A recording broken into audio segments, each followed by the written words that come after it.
Welcome to the Handshake. We are the sports podcast of the High Five. We talk mainly on Florida sports, FSU, Florida football, and baseball. Tampa Bay also. We dive into the latest news, stories surrounding these teams. If you want to stay up to date on when we post videos or content, follow our Instagram or Twitter. Links in bios. Links to both will be in bios.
All right, and we're going to transition in to start the video.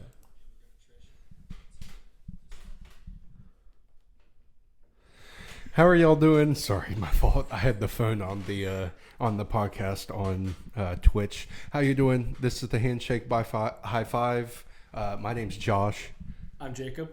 and this is pretty much just a sports podcast where we talk about anything FSU, Florida football, just overall sports related. We talk a little Tampa Bay Bucks as well. We'll try to dive into a little bit else other than just those teams, more NFL, just sports in general. We're going to start talking about maybe a little bit of golf today as well. Who knows? But yeah, we're back, episode 6. Here we go. Dude, we're almost to double digits. I know. We're over halfway there now. It's already been 5 full episodes. Our 6th is today. First of all, real quick, before we get into the random story of the week that we usually do every week, the difference, as probably y'all can tell on our YouTube, where we've posted all of the videos because Twitch only allows us 7 days, the amount that we've changed in 5 episodes is insane. It's crazy. Going from just a little tiny screen with the whole logo in the background to where we are right now with almost the whole studio set. Exactly. Yeah, we have definitely some things to do as far as audio, sound, all that. Trying to get it to where it's not as much echoing, get different chairs so you don't hear the entire podcast. But yeah, it's something that we're going to slowly start putting together. I'm excited. I am very excited about this. This is something that we've been wanting to do for a while, and it's now starting to come into play. I love it. Yeah. Hopefully we get a couple cameras set up where we can have different angles, and we can have a table set up where we can fit multiple people on here, and try to get some more guests coming on a regular basis. Mm-hmm. Yeah. We were going to have 2 people on today, but due to scheduling issues, I guess you could say, it's just us today. But next week we might have at least two people, maybe three. We're probably going to have one person in person that's going to be here the entire show, and then we're probably going to have 1 or 2 people that call in as well. Mm-hmm. Well, you want to dive on into it, get started? Yes, sir. All right. So first up, we got our story of the week. Man, all right. So what you got for us, Josh? Well, my story of the week is, I guess it's not really like a good story, bad story, anything like that. So I have a golf tournament coming up this Friday. Yeah, all right. I'm playing with my fiance's dad, uncle, and brother. We're playing at Heileman. It's going to be fun. I'm very excited. This is my first, I guess you could say, official golf tournament I'm going to be in. So it's going to be fun. We got to be there at 7:30 to start warming up. Breakfast is at 8, and then shotgun start I believe, is at 9 o'clock, and it's about 5.5 hours. So we'll see how that goes. Do you think there'll be a way you can record that? Just a couple videos of. I honestly, for the viewers and for the channel, I might have to get, because I have the iPhone 15, pretty much what we're actually recording on right now. Mm-hmm. So I can definitely shoot a few shots for a few videos, few photos, maybe, some slow shots. We'll see. Yeah, walk up to the future father. Well, hey, hold this for a second. Exactly. Get her brother to hold the phone and be like, get this shot real quick. Yeah. And then you shake it. Exactly. Yeah. I could do a whole mini video just on the golf, but we'll see. So my random story of the week is kind of somewhat like Josh's. It's not really good, bad, or ugly, but I'm going to be going to the 24-hour race at Daytona. And I'm very excited for that. I actually leave at 1 a.m. So as soon as we wrap up here, I have to head home, get some Z's, and then wake up at 1 or probably 12:30, hit the road, and start setting up our campsite, because we're going to be there Thursday, Friday, Saturday, and Sunday. There's races on Thursday and Friday. Mm-hmm. We do a meet and greet with the drivers on Friday, and then get to do a grid walk on Saturday, watch the race, and I'm planning on sleeping in the stands. I've been doing that off and on for probably sleeping in the stands probably like past 5 years, off and on. If it's not raining or cold, I would sleep there. Yeah. It's probably one of my favorite traditions because without a doubt. When I sleep up there, I sleep right there in the stands, where as soon as the sun comes up in the morning, it wakes me up and I get a look at that beautiful morning rise with the beach in the background and all these supercars running around. It is probably one of the coolest things. And this year, actually, we're bringing one of my best friends, Jacob Clark, with us. And it'll be his first time going. So hopefully we can keep the experience good for him. This is my 14th time going. 14th time going. I know a little bit around the thing. But I also will be shooting a couple of videos about what I'm doing day to day, like setting up the campsite, and basically like a little vlog. So y'all be able to be introduced to Jacob, and James will be on the video too. Yep. So there'll be some people for y'all to watch. It'll be pretty cool, most definitely. So next week, more than likely, we'll have 3 videos out: our podcast, the 24-hour race, and the golf tournament. So y'all keep up to date on that. Got some content definitely coming as far as the YouTube channel goes. We'll probably try to put it up on Twitch, but we will definitely see. It'll definitely have to be mainly YouTube videos, I think. But, yes. Well, I mean, jumping right into it, as you can see by the new flag right here, and you have my lovely, or our lovely, I guess you could say, Buccaneers Jameson flag, and then who's your little friend up here that has his... So there's a little backstory behind our little friend. My senior year in high school, I took a Spanish class, Spanish 2, with my favorite teacher of all time, Miss Galliano. And she had this up there in her room, and it was always waved at us coming in and out of the room. And me and a group of friends that we had, we called ourselves the Peanut Gallery. She actually bitted the name onto us because we always talk while she's saying something. But we loved the pirate, and at the end of the year, she would basically put up for auction the pirate. Like, who wants it? We're not selling it, but who wants it? I was the first one to raise my hand. Got it. It was in my room for the longest period of time, but redid my room, so I got a new door. Didn't want to put any holes in it. So our old guy, we called him Happy Sam in our class, but he's now with us, Happy Sam. And he's giving everybody a wave and a high five. But yeah, as pretty much as we has this stuff up, kind of a sad moment to be a sports fan if you like the Tampa Bay Buccaneers. Yes. Tough loss, I gotta say. Halftime, I was very sure that we were going to have that game in the bag. Mm-hmm. I put a decent amount of money on that game. Oof. At halftime, I thought that we were going to be able to get it done. But alas, We lose to Detroit. It's a tough loss. It's a tough loss.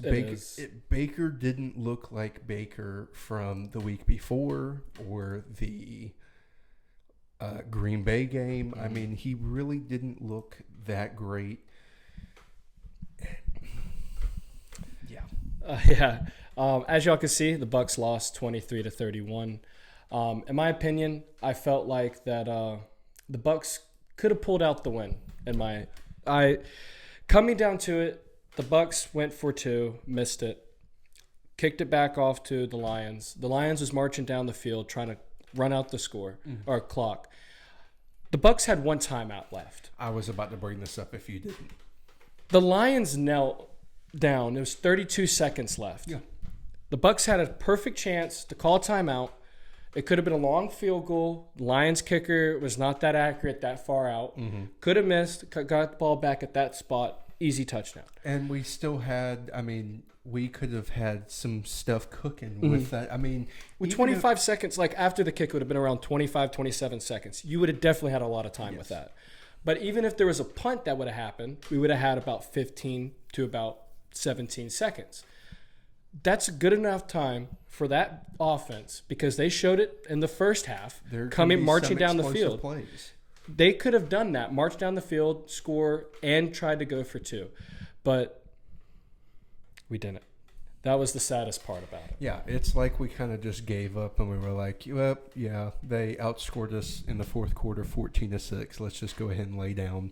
It just wasn't – it looked like the Bucs team from like week 2 to like week 8. Yes. Just not wanting to really be there, to be honest. It's a tough loss. It's a tough loss for sure. Very tough. Do you think, kind of on that same thing, do you think Baker is going to be the guy we're rocking with? Honestly, I do think we stick with Baker for another year. Okay. And Baker did say, he's already been signed for next year. And he already said in an interview, if he's getting signed, the Bucs for sure need to sign Evans back. But in my opinion, I don't think we need to sign Evans back. Evans needs to take a little break for sure. He's done a lot for the Bucs nation. Oh, without a doubt. Love that guy. Love what he's done. But he's getting up there in age, and he hasn't been making the plays that he's used to. No. He's been dropping more passes than I've seen him catch this whole entire season. Yes. He has been on a decline. I'm not saying giving him up would make him better or make our team better, but we need some young wide receivers out there. Some young, fast wide receivers. And this draft class has a good bit of wide receivers in it. I feel like if we pick somebody up young, just like we did with Mike Evans, we can have somebody that is always giving 100% on every single play because it feels like Mike Evans isn't giving us that anymore. Well, because he's been in the league for a while. I mean, he was playing football in College Station with Johnny Manziel. Like, he's been in the league that long. Yeah. It's been a long time for him. It's been a long time for him. Yeah. Well, not as long as that Miami guy that's been there for 9 years. Came in the same time, high school, out of high school into college at the same time as Jalen Hurts, and I think it was Deebo Samuels and Deebo looks like he's 35 years old now. Like that shows you. And the guy who plays for the Seahawks, not DK Metcalf. Yes, DK. Same class as him, and that dude's still at Miami right now. That's crazy. That blows my mind. It really is insane. Yeah. Like, for real. Yeah, but not to get off topic, let's move over to the stat lines that we had from the Bucs game. As you can see, Baker didn't have a great game, 26 for 41, but he had some good yardage on that, 349 yards, 3 touchdowns, but the two interceptions. Killed us. With Chauncey Gardner giving the ball back to him after that first interception. I know he's a Gator guy, but I wanted to go through the screen and give him one. I mean, and then you look over at Goff's line. It's not that much greater, and he has overall, Baker played better than Goff did. But it just wasn't enough. The 2 interceptions killed him. Our run game was okay. Rashad White had a pretty decent game. He was getting injured a few plays. I mean, he's banged up. He had a leg injury. And then Jamar Gibbs has a game, has an absolute no one can tell. And then at the beginning of the game, you didn't even know who this guy was. And at the end of the game, that's the only name I heard out of Josh's mouth the whole entire time. Like I've seen some, because of like fantasy and all that, I've seen his name, like people picking him up and all that. He's definitely gotten up there because when he was first drafted, they were like, oh, he's an absolute bust. They're not going to do anything for Detroit. Why wouldn't Detroit get X, Y, and Z instead? He's turned out to be a pretty decent running back. He had a good game against our defense, which our defense was pretty good with the run game. It was a lot better with the pass game. Yeah. Which kind of killed us. That's very true, yeah. So what was your prediction on this game? You had Bucks winning, but by how much? I think it was by 10. It was by 10? Bucks by 10. I had Bucks by 7, and I guess you just got to reverse that around. I was 2 for 2 on my picks last week. What were you on your picks? You were 0 for 0. Yeah, I picked the Bills, and I picked no. I think you picked the Ravens though. I did. I picked the Ravens. That's the only one that I picked that was correct. Everything else was just like, I think this is going to happen, but it didn't, of course. Yeah. My luck. So to move on to the other team in the division, we have San Francisco 49ers and the Green Bay Packers. What a game. That was a very good game. Came down to the wire. And as everybody's been making the joke, is Jordan Love really the next Brett Favre? Carry them all the way just to choke like that? I saw the video, yeah. I saw the video. I mean, okay, so here's the thing. Like I started saying at the beginning, probably like the second episode of the podcast, I was like, Jordan Love's a pretty good quarterback. The leaps and bounds he took from the beginning of the season to where he was, I guess you wouldn't really say that playoff game, even though, I mean, he had 2 touchdown passes in the rain, which kind of dwindled the game, I guess you could say a little bit. There wasn't a whole bunch of bigger plays. I mean, both the running backs got over 100 yards rushing. Both the quarterbacks threw under 300 yards. I mean, it really wasn't a high pass game, I guess you could say. Yeah, Christian McCaffrey, he clutched out in the red zone with those 2 touchdowns. He did rush for 98 yards, very close to 100 yards. That last one pissed me off so bad. But homie was going through that line pretty good. He honestly loving 49ers for this next game, but I don't think they're going to do it. You don't think they're going to do it? To be honest with you, I think the Lions got them. I beg to differ. I feel like it's going to be a 49ers and Ravens Super Bowl. Even though, actually, we'll get to that. We'll get to that in just a minute because we haven't gotten to the Ravens game yet. But, I mean, both the quarterbacks played iffy. I mean, Jordan Love threw 2 picks, especially that last pick. That was god awful. It was so bad. It was like he literally was like, all right, someone's down there, throws it into double, triple coverage with your guy being 5-10 feet away. Like, oh my gosh. Oh. Yeah. Jordan Love, I think if you give him enough time, this is his first year being a starter. Yeah, that is true. You give him enough time, I think he will be a great caliber quarterback that will be there for a long time. Absolutely. Brock Purdy, it's a little different story about him. He's a decent quarterback, don't get me wrong. He can make the throws where he needs to. The check down king.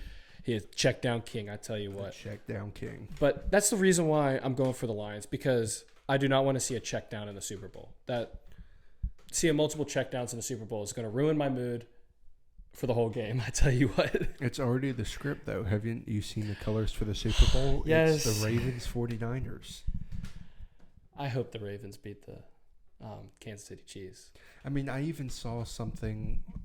I saw something where it said that in the past either 5 or 6, however long Josh Allen's been in the league, every single team who beats him in the playoffs loses the next round. Every single year.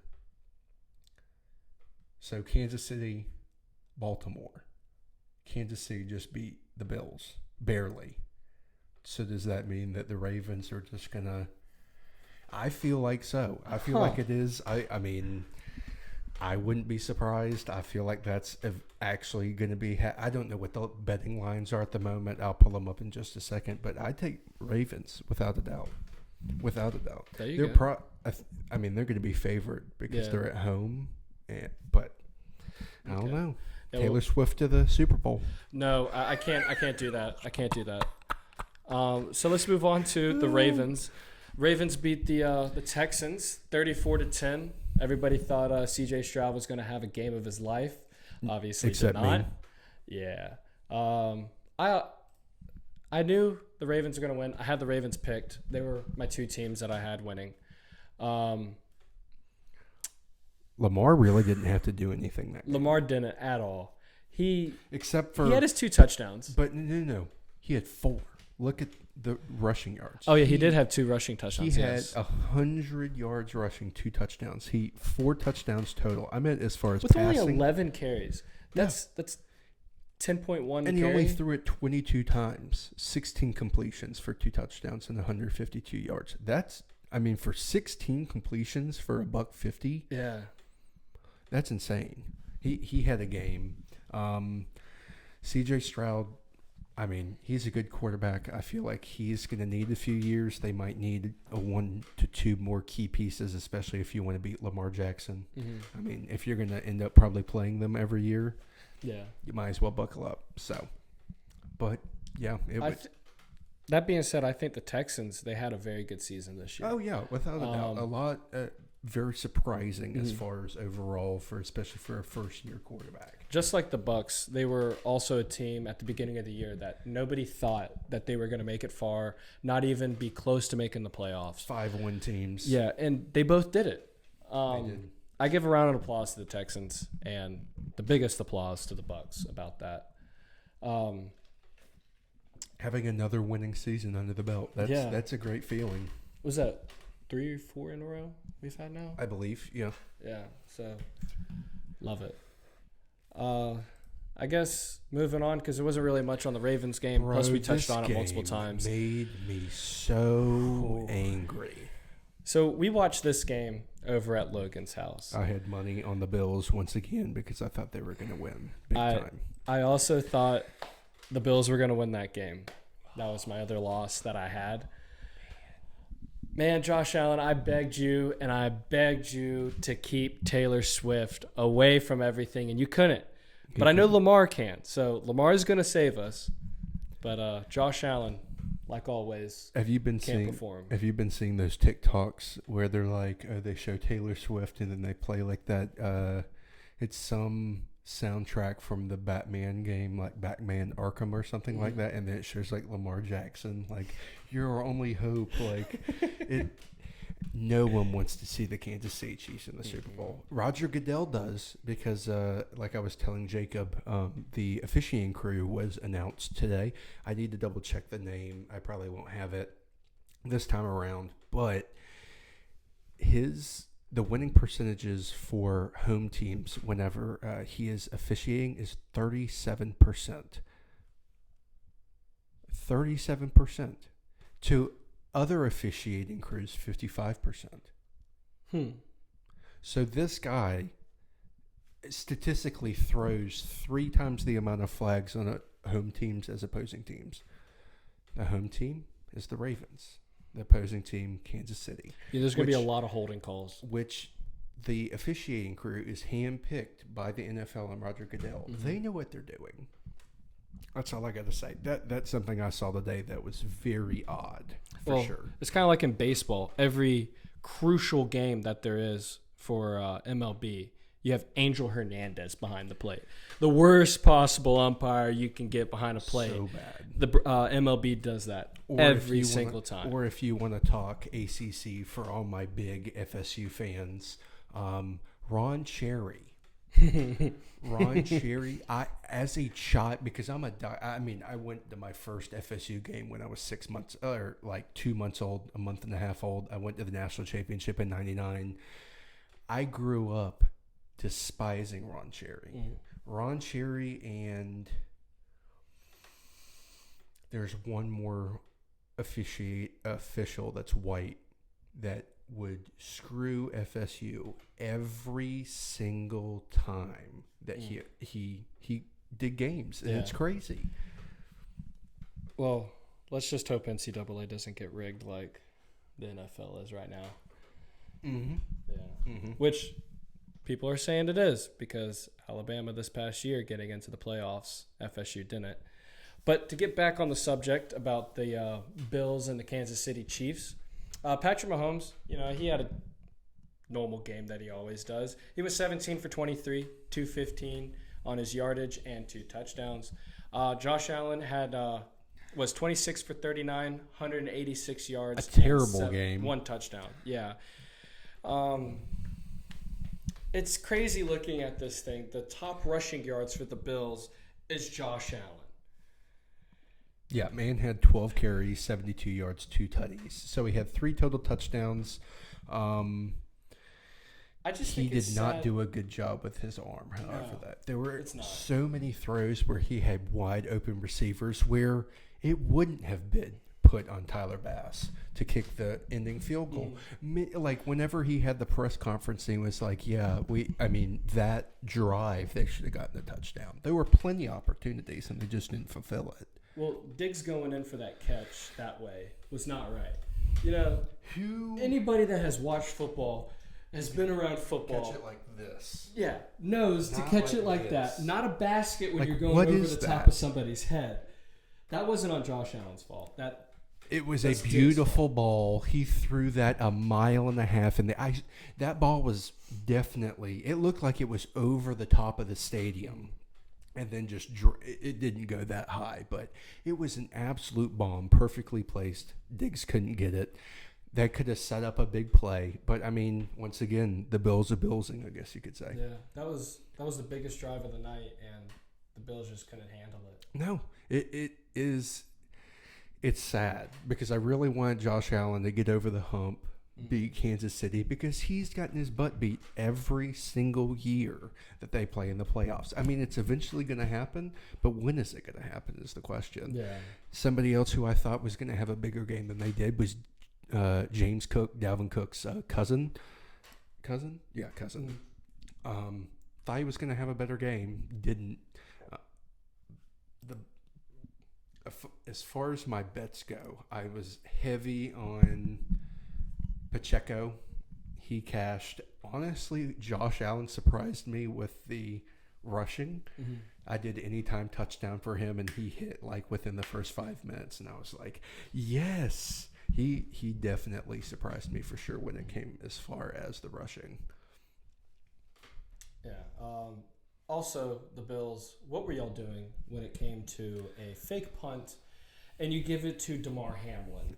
They were definitely looking for a Cinderella story type of ending when it came to that for sure. Sean McDermott really thought that NFL script was the Disney Channel original movie. He was going for the hopeless guy to make that final touchdown. It was never going to happen. You're on your own 45 and you do that.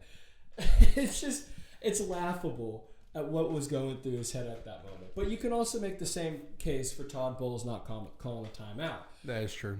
But that also goes up for people saying the NFL is rigged.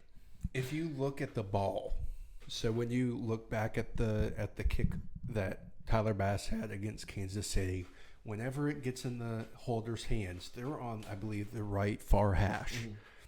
So he's going to be kicking it right to left pretty much. It's going to be going like this. The holder gets it, and he tilts it like this, which is going to make it go that way. Yeah. And I was like, he did not. Yes, it's Tyler Bass's fault, but at the same time, whoever was the holder, I don't know who it was. It's kind of on him too. Hold that thing how you're getting paid to hold a football for the kicker. Mm-hmm. It's usually the backup quarterback that has that, but that's no excuse on that part. No excuse. No excuse. So that wraps up for this past week's games. Let us do predictions on games that are coming up. So, said earlier, Josh thinks it's going to be a 49ers-Ravens Super Bowl. Yes, I do. I personally believe we're going to get a Ravens-Lions Super Bowl. I really want to see the Lions in a Super Bowl. It'll be the first time in their 90th season going in there. I think that's amazing. Seeing that, love what their coach is doing. Was it Sunday is his last name? Mm-hmm. Yeah, very good coach. When he came in, I think it was a year and a half ago, towards the middle of the season when he was hired, he said he was going to change everything. And without a doubt, he did. Oh, without a doubt. He's completely, but him, I forgot the lady that's pretty much the head of them as well. Complete turnaround. Yes. It's crazy what they've done in the span. They've fallen to the just absolute slums and pits and still made it back before Miami. Mm-hmm. We watched them go 0-16 and they made it back before Miami did. That's crazy to me. Oh. So I guess since we were kind of talking about that, we can talk about the 49ers. So you think it's going to be a Lions game? I think it's going to be a lot. I think it's going to be a San Francisco game. I'm going to take San Francisco -10 as far as that goes. They're a 7-point favor spread as far as bets go, brought to you by ESPN Bets. It's going to be an interesting game for sure. I feel like Brock Purdy has enough. I feel like the big thing coming to that game is the Deebo Samuel questionable. They don't know if he's going to be 100% be able to play or not. I think he does because, I mean, it's the game before. Who knows you can't just sit on the sidelines and coast and be like, oh, my team's got it. And then them lose. That would not be good. So I feel like he plays in the game. I don't think he is. I read You don't reading think this he's morning that he's very, very questionable. There's leaning towards he's not going to play this next game. Really? Mm-hmm. That's why I got going for the Lions, and I got Lions for 7. I really think Goff can pull it out. He's starting to get to the point where he's getting the rhythm. The wide receivers are starting to look a lot better in their routes, more smooth. I'm loving the Lions right now. They looked great against the Bucs. They looked great against everybody else they played this year. They only had a couple of hiccups throughout the year. They only had 5 losses. Like, you can't tell me, like, a 5-loss team isn't going to do so hot. Like, you know, the 49ers, they're also a 5-loss team. Can make the same argument. Yeah. But I feel like the Lions, with their turnaround, they got something to fight for.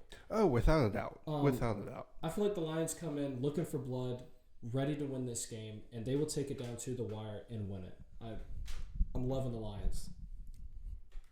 All right. So Lions, 49ers. Now the next game. The next game is going to be huge, in my personal opinion. It's going to be the better game of the two.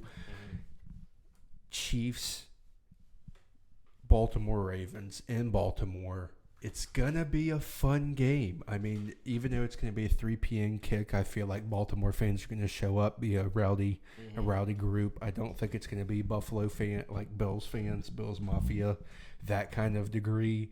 But, man, Baltimore fans can be, like, intense. Very intense. Sometimes. Yes. Intense. Yeah. Matchup predictors pretty much showing it's 63.6% Baltimore, 36.4% Kansas City. I feel okay with that. Not that great. As far as the point spread goes, it's -3.5 to the Ravens. I would take Ravens by a touchdown and try to go ahead and jump on that now before they change it. I mean, I didn't see if anyone was going to be injured for the Ravens game. I just feel like the Ravens overall are a much better team than Kansas City is. And even though the refs are maybe going to have a little home cooking as far as they want the game to go, I feel like they're still going to beat that pretty much. They're going to beat both the Chiefs and the refs. I really feel like the Ravens are going to pull it out. Yeah. Got the Ravens by 10. to be honest. By 10. Yes. I like that bet. Honestly, I was thinking 10. Didn't want to go that far out, but I mean, honestly, I maybe do it like a straight, throw like $10, $15 on it.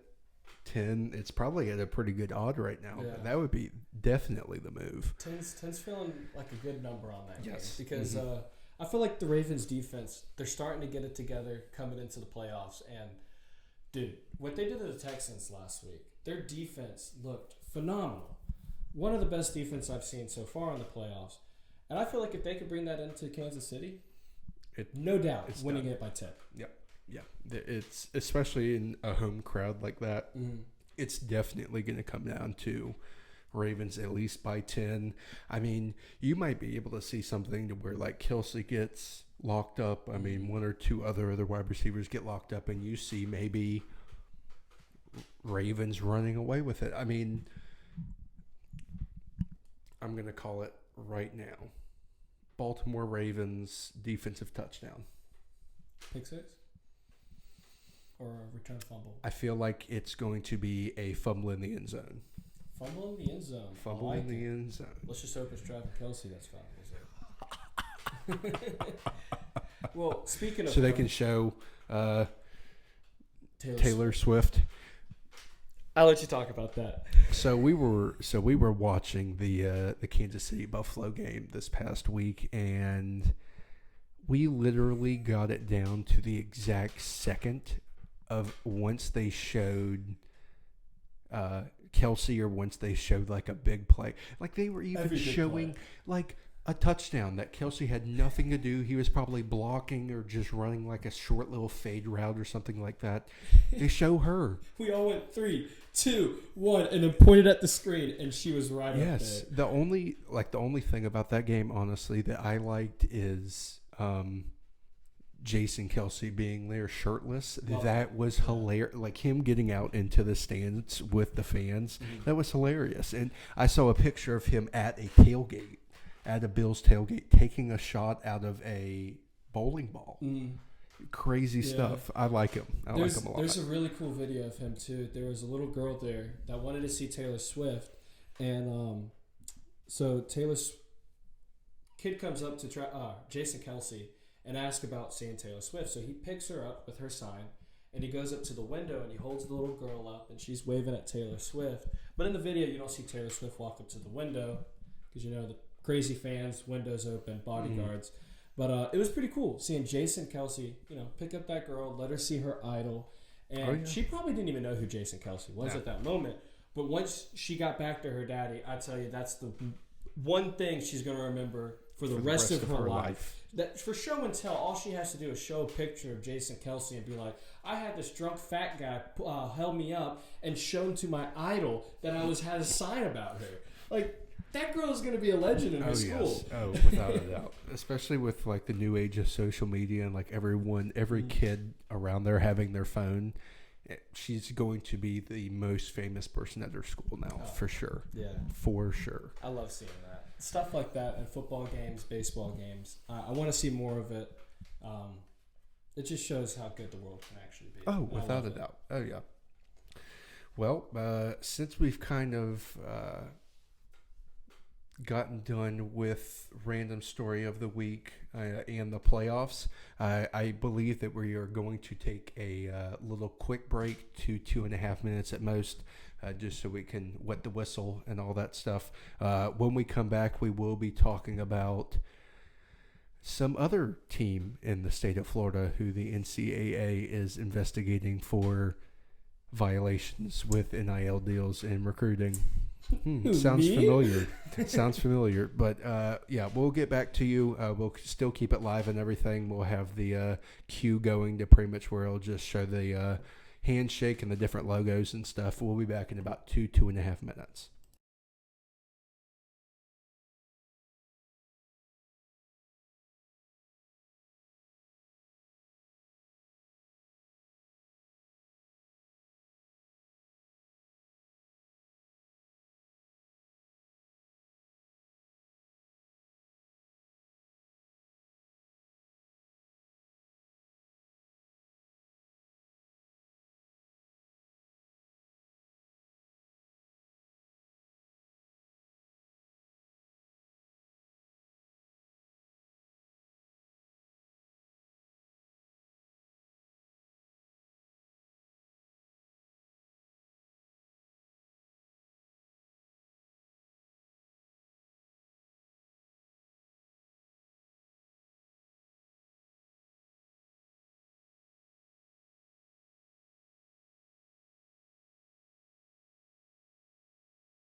We'll be back on in just a second. Josh is grabbing a charger for his phone.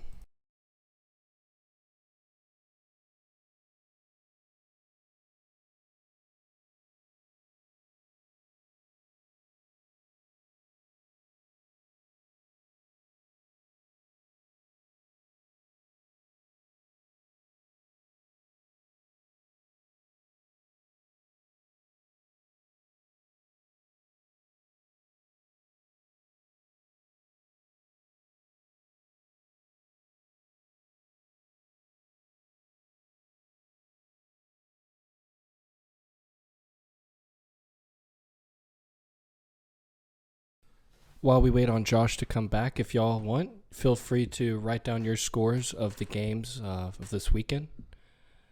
We'll probably take a screenshot of them, reflect back, and see what we got from next week.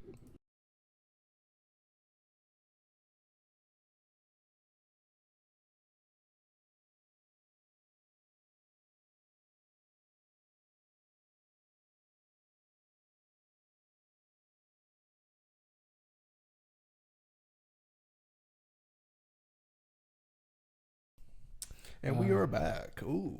We are back. All right, so Florida news.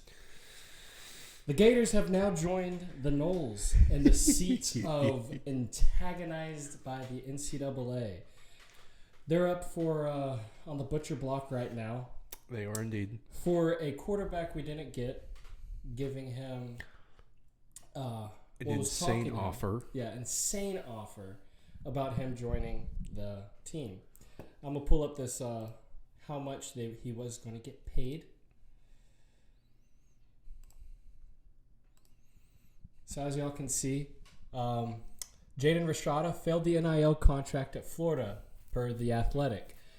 $500,000 up front, $250,000 a month as a freshman, $290,660 a month as a sophomore, $375,000 a month as a junior, and $195,000 a month as a senior. This totals out to $13.85 million for a guy who Florida didn't even get.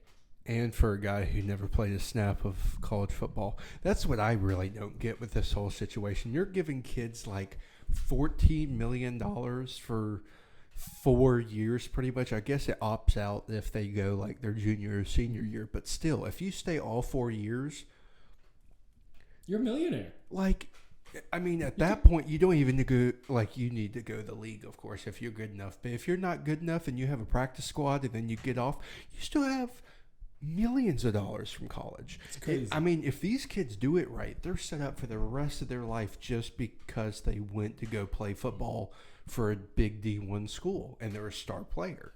You also got to think about the taxes that come into that. Mm-hmm. But it's no excuse about how much these kids are going to get paid just to ride the bench their first year. Like Archie Manning, he's getting paid more than Brock Purdy is. He it's $13 million he was getting for his freshman year, and Brock Purdy's getting paid $867,000 this year. It's crazy. You do see like the taxes, the difference between Texas and California, but it's crazy how much from an NFL player to a college player could get paid. Oh yeah, without a doubt. And then when you look at kind of Brock Purdy's contract, you're like, oh well, he's still getting paid like $350,000, $400,000 after taxes. But then you have to think about them having to buy all their equipment. He has to have a agent he has to pay for. Like, there are things that come along with just getting the lump sum of money from the NFL and being like, oh, I got my paycheck. Like, there's so much more to go than that, just that. There is. Because there's a guy from the NFL that I follow on TikTok. He lives in a 2-bedroom house with his wife, and he's an O-lineman for the Bengals right now. That guy's not getting as much as you think an NFL player would. Exactly. Just because you join the league doesn't mean that you're getting paid. And honestly, in my opinion, in college football, just because you're on a good team doesn't mean you should get paid. Yeah. You being on a team really just, it's wanting to be there more than anything. You should want to be at that school, trying to make them better. And I get if you didn't get the playing time that you thought you wanted or deserved, you should opt out, transfer to another school, get that playing time. But if Without it's a doubt. just about money, then no. But, that being said, rolling over to what happened, they offered him this $13.85 million. Didn't get him, and now NCAA is going after Florida. This was the letter that was dated is from June 9th, 2023, and it was somebody reached out to the NCAA telling them about everything that happened. As of right now, the investigation is still going on. Napier even said, "We have been willing to continue and cooperate with the NCAA. We hold ourselves at a high standard and excellence and integrity on and off the field because we follow the NCAA policies about maintaining confidentiality. We are unable to offer additional comments right now." So, Florida's working with the NCAA, trying to work things out, trying to clear the investigation. But honestly, I don't think that's going to happen. I feel like there's going to be another probation period put on Florida, just like how Florida State's getting. Exactly. I don't know if it'll be directly tied to Napier himself. If so, that could lose his job. Mm-hmm. But if not, good, I guess. Still bad that we get a probation period. I don't know who's actually at fault, who talked to Rashada, who gave him all this information. If it was outside the boundaries that it should have been, just like FSU's statement. But I feel like Florida should not panic right now until something is said. Even said by Scott Strickland last week after the news dropped that people were asking, is this a time for Billy Napier to be fired, especially after early signing day fiasco that happened in last year's season. The athletic director of Florida said that he's not going anywhere. He has another good year under his belt, and they plan on keeping him for a year after next year. I know. Florida State fans applaud. Hooray. Florida fans, let's cry and weep together. Hopefully, Napier could turn it around. He did bring in a second defensive coordinator, and he's not very big about it. But if Napier can bring in a good offensive coordinator next year, like I said last week and the week before and the week before that, and it still hasn't happened, but if we get a good offensive coordinator and tie down on National Signing Day that's coming up, I feel like next year could be a lot better than what we're all saying. Exactly. We did flip a Alabama transfer. He was not really with It was is it Graham? Is his last name? I think so. I can pull it up real quick. But while I'm talking, Florida got a transfer recruit from Alabama. He wasn't officially on Alabama's team, but he did enroll, took a couple classes at Alabama, and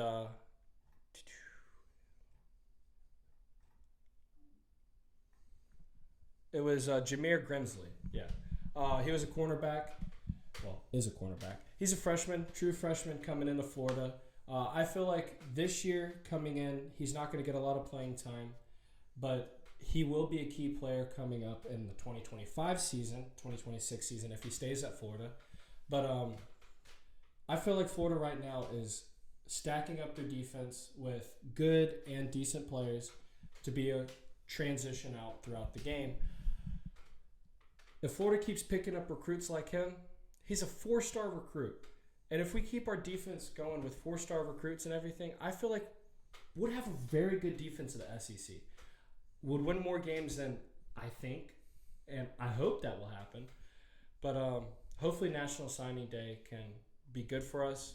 And I'm excited for National Signing Day. Yeah. Like, super excited.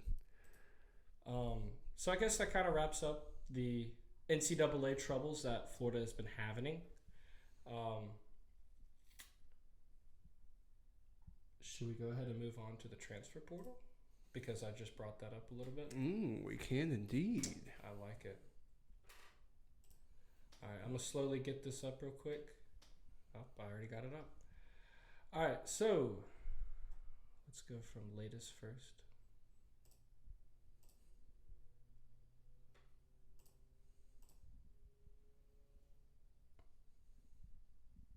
Well, while I'm sitting here looking, do you want to go ahead and give some people that Florida State has picked up recently? I can indeed. That's what. Ooh, while he's talking,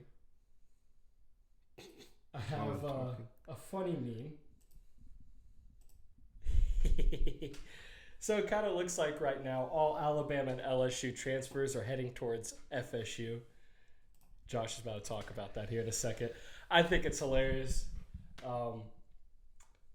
FSU has been going strong in the SEC. They picked up a Florida guy 2 weeks ago, Richie Leonard IV. Decent offensive lineman. Good backup. Yeah, decent offensive lineman for Florida. He wasn't the best, but he did have a great plays, good blocking, and he will be a great backup for Florida State, be in the rotation.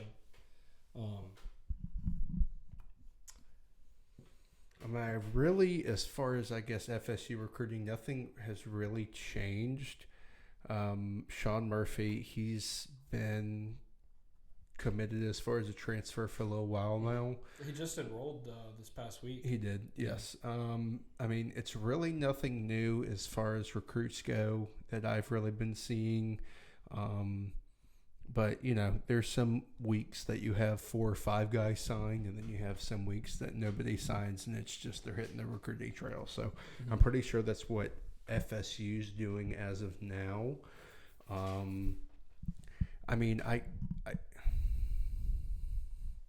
Instead of that, should I talk about the schedule that got released, or should I wait on that? Yeah.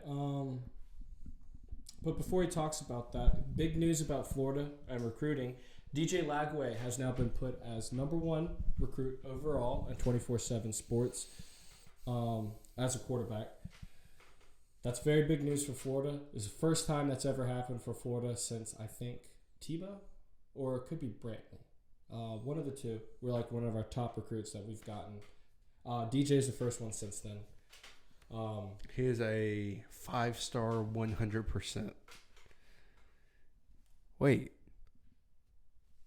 Yeah? Look at that. Nationally, he's 3.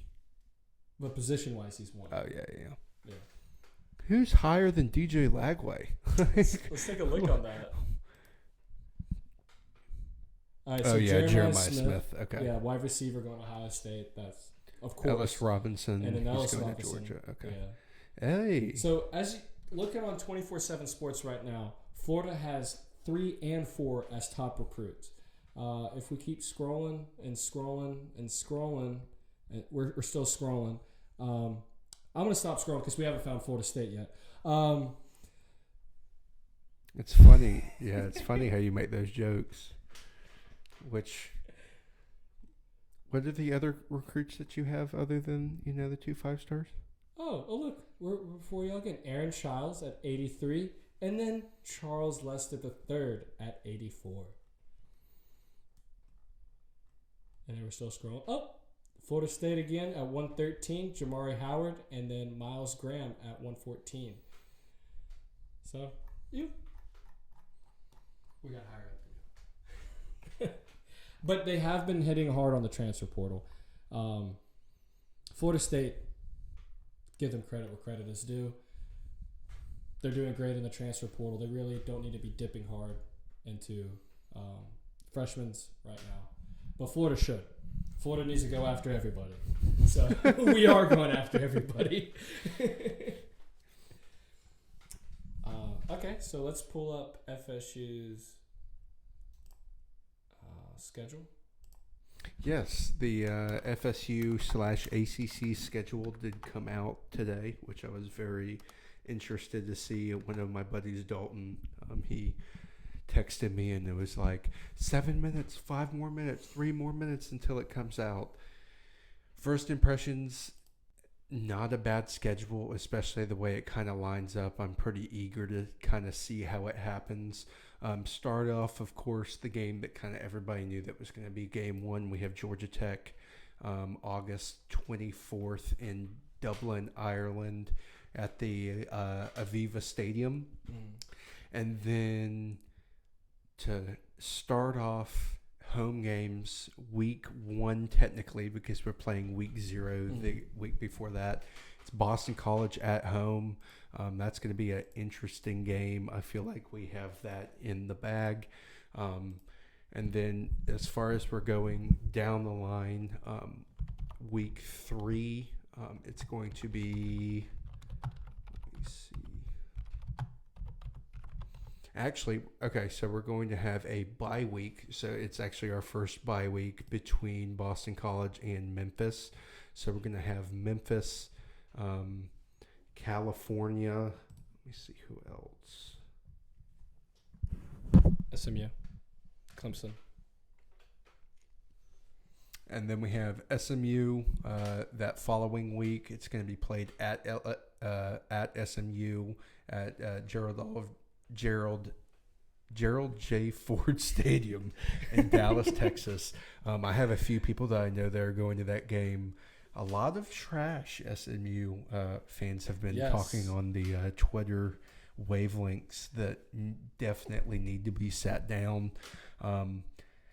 And then to kind of start off the last stretch before we hit our second bye week, we have Clemson at home. I feel like that's a dub. We'll see how the season goes on. I feel like as far as that goes, FSU is still undefeated as of the Clemson game. And then we're going to have a bye week, and then we're going to have Duke at Durham. It's going to be an interesting game. We'll kind of see how Duke has, they've been on the rise. They have. Manny Diaz is now the head coach at Duke, so that's going to be an interesting game. It's going to be interesting, though, how not having their other coaches there, kind of how Manny Diaz has changed as far as a coach at being at Miami. And then talking about Miami, the week after that, we are going to be playing at Hard Rock Stadium. So back-to-back So Doak Campbell games. Part 2. Doak Gamble, Doak South pretty much will be the game October 26th, which I believe is going to be, is that the day after Halloween? Isn't Halloween the 25th? I don't know. Something like that. It's right around Halloween, so that's going to be an interesting game. And then the week after that, thankfully, we have a home game. It's against North Carolina. The last time we played North Carolina, pretty good game. But let's see if we can have the same one that we had the last time. And then the game after that. Notre Dame. In Notre Dame at South Bend, or in South Bend. That's going to be an interesting game. I know one of my buddies, Dalton, is going to be going with his dad to that game. He is going to freeze his butt off. It's going to be cold. It's going to be November 9th. It's going to be freezing. Who knows, it might snow. That's I think, going to be the tougher stretch than the Clemson game, just because we'll have Clemson a bye week, but then we have more home games than away games. This one's 3 away games to 1 home game. That game could be very interesting. I think that could be a toss-up game for sure, kind of looking at the scheduling and the way they have everything. Notre Dame at the beginning of the season, I'd say, is even more of a toss-up. I feel like we might know who FSU is at this point, or we should know who FSU is at this point. And then we're going to have another bye week, which is going to be interesting because this is the first time we've had a week 0 game in a little bit. So we're going to have 3 bye weeks. So 3 weeks without going to our places we usually like to go for FSU games and college game day. And then we're going to have Charleston Southern at home, cupcake game, even though I'm feeling Charleston Southern on this game. There's somebody sitting at this table whose team lost to Charleston Southern. Nope, that was Georgia Southern. Oh, was it? It was Georgia Southern. Yeah. No, it was Georgia. My apologies, Georgia Southern. So Charleston Southern, and then game Bobby Bowden's Field. Florida plays here. I cannot wait for that game because of going to the FSU Florida game last year in Hogtown in Gainesville. I cannot wait to get that lick back. Y'all's fans have put anger in me that'll wait for an entire calendar year, and it's all going to come out on November 30th, 2 days after Thanksgiving. I do want to try to go to that game. I'm definitely going to try to get a ticket. We are going to go to that We game. have to go to that game. Yeah. I mean, we have spots all around that we can tailgate. So I mean, we can just do that.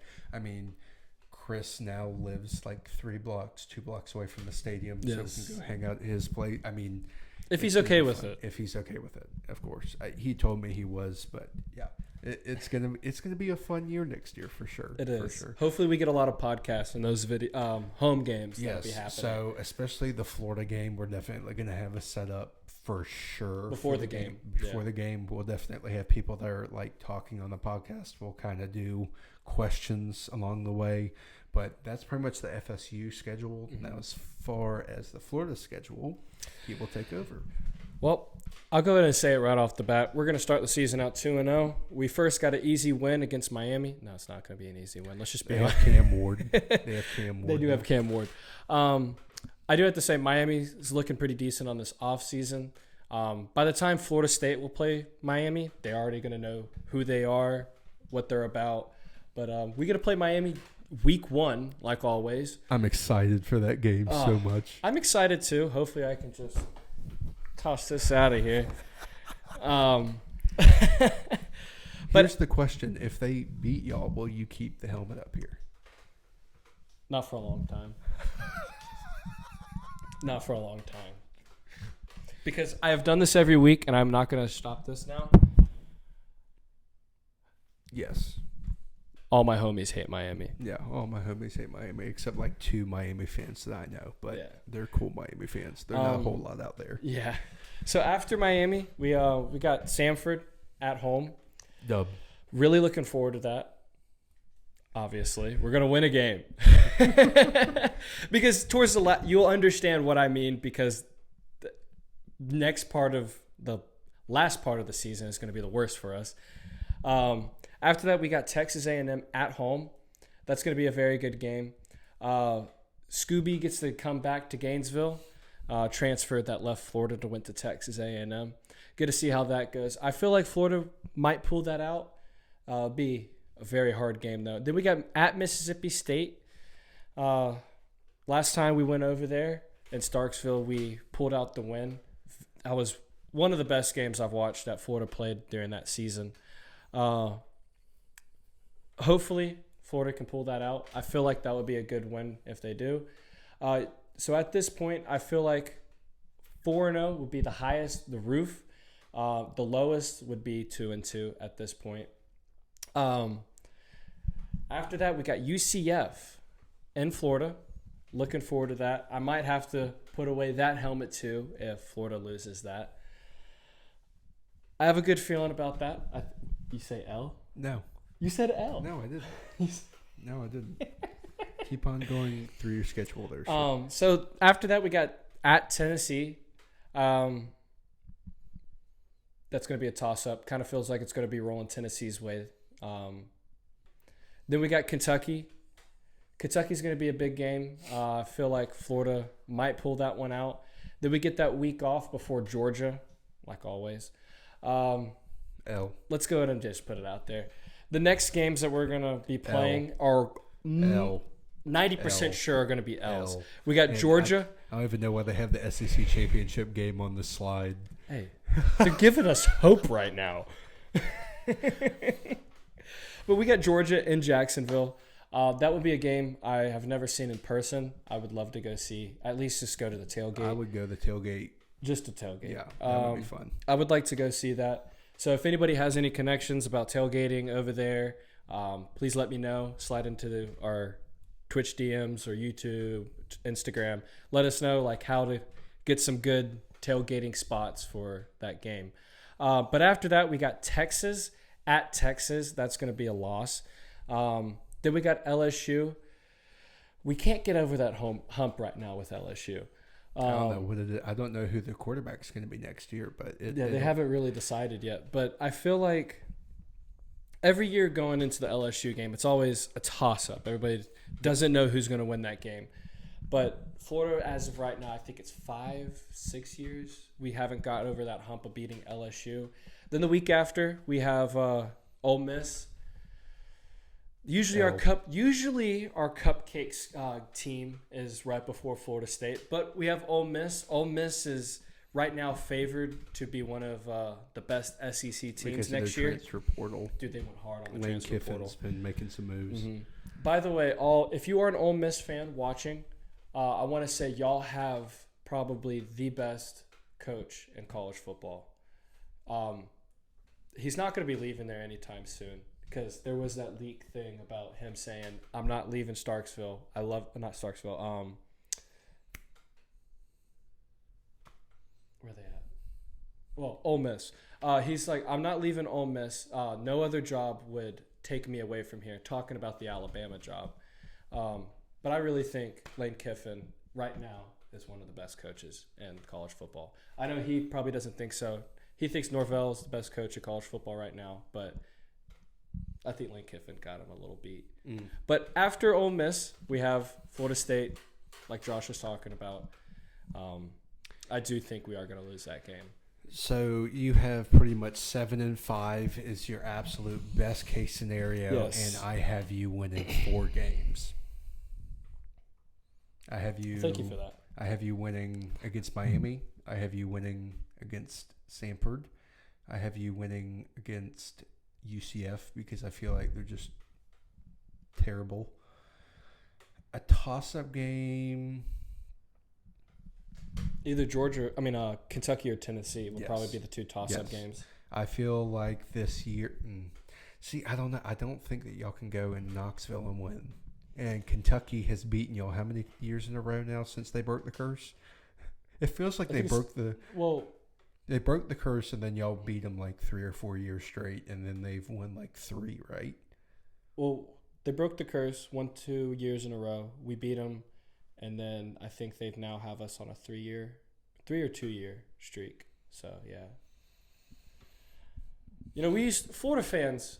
We used to bring up all the time about the streaks we have against certain teams, like the streak we had against Tennessee for what was it, or Arkansas. I think it was 12 years. We had a streak on Tennessee. We had a long streak against Kentucky, long streak against Arkansas. Long streak against Arkansas. They never won in the swamp before. But now we can't say that. We can't say that at all about any of these teams. But I don't know. I feel like like I said earlier, if we pull it together around National Signing Day and we can get things together, I feel like it'll be a pretty good season. 7-5 is what I put us at. So that kind of wraps up our scheduled talk. Let's see what else we have on the schedule. Oh, big news. yes, staying in college football goes. Yeah. Jim Harbaugh. Yes. He might be making a return to the NFL. Not a shock. Yes, not a shock. That was the talks around the national championship game this past year about Jim Harbaugh maybe leaving for an NFL job. It was either the Raiders, the Chargers, or the Patriots, which the Patriots just got a coach. And Atlanta. In Atlanta. Which Bill Belichick, weirdly enough, is in talks to be Atlanta's new head coach. That's not 100% true right now, but if so, that is crazy news for Atlanta fans. Without a doubt. Yeah, so Chris, don't get too crazy just yet. Even though, honestly, I don't think Bill Belichick's that great of a coach just because he's had... I don't think he is either. No, he just had one of the greatest NFL quarterbacks of all time and got good guys around him, and that was it. Yeah. I mean, we've seen these past few years what happens when old Tom Brady left. Not good. Yeah, not good at all. Not good at all. But Jim Harbaugh might be making his way over to the Chargers. I do think that might be a good fit for the Chargers. I feel like it would be a good fit too, especially with Justin Herbert as their quarterback. Mm-hmm. He gets a lot more, like I've said, I don't know which podcast it was, but he gets a lot more slack than he deserves. Mm-hmm. He is a good quarterback. Jim Harbaugh, I feel like he could potentially help him. I mean, Jim Harbaugh turned J.J. McCarthy into a decent quarterback, and he wasn't really a good quarterback at all. So, I mean, he could probably do something with Herbert to, kind of help him out. I do like how sorry. I do like Harbaugh's coaching style, and I love what he did with Michigan. He turned that whole program around. It took him a while to do it, but I feel like with his time that he had in the NFL and the time that he just had in college, I feel like if he comes into the Chargers, he could turn them around, and not a playoff berth in the first year or the second year, but I feel like for sure the third year they will make playoffs and they will do very good. Oh, without a doubt. But as y'all know, not for sure yet, but Jim Harbaugh might be going to the Chargers. It'd be crazy if he goes to the Falcons. It really would be crazy. I feel like he's going to the Chargers, though, for sure. Like, that's the biggest fit for him. Oh, without a doubt. Without a doubt. Any other news? Oh, I got actually a crazy story. I know this isn't random story of the week time, but today we did some work on this dude's house, and we're not really doing sheetrock anymore, but a guy that we used to do work for called us up and he asked us to hang some sheetrock for him, finish a kitchen. This guy is a coach for the Washington Nationals. He's not the manager, but he's one of the coaches. One of the coolest guys I've met. Really? And so we were going around his house, and he was showing us a bunch of stuff. And he has a banner inside of his shop that says, "Make today 1-0." I thought that was a very good saying. So I pointed it out to him. I said, "Dude, love it." I was just like, I kind of want to live by that now. Like every time I wake up, say, I'm going to make today 1-0. I am going to win today. Exactly. But he was just like, I got some bad news for you on that. He was like, that has been patented. Because after the Washington Nationals won the World Series, his daughter created that banner that says, "Make today 1-0." One of the guys that was on the Nationals team, one of the people in the coaches, he patented that. So if you use the term or like have it on a t-shirt, sell it or anything that says "Make today 1-0," you now owe rights to the Nationals. But I thought that was really cool, and I thought it was a good saying. I don't want to make merch about it, but I just want to say, if you have to do something today, and you wake up in the morning and you feel like you can't get out of bed and you feel like you've already been defeated, just remember, make today 1-0. It doesn't matter how you start out the day, it's how you finish it. Make a friend, love somebody, just put a smile on somebody's face. Do that this week, do that next week. It'll make you a better person. It'll make the world a better place. Anything to add on this that? This man sounds like Dave Ramsey. He's trying to be like, here's how you become debt free. No, but yeah, that's a good quote for sure. Yeah. Well, what a sixth episode. Sixth episode is now going to be a wrap. It is a wrap. It is in the books. I mean, to many more podcasts. If y'all have any thoughts, any suggestions about something that we can do a little bit different, please, once again, like you said, hit us in the chat DM area as far as our socials go. We'll try to get more depth, especially with the chat that we have going on. We'll try to talk to y'all a little bit more in future podcasts, but I'm excited. This is going to be a fun time for sure. But, very fun. well, as we do after or before, I guess you could say, signing off. Let's do our handshake. All right. Well, thank y'all for coming out. Peace out, y'all. Hope y'all have a good evening. Yes, good evening, a good week, and go Noles. Go Gators.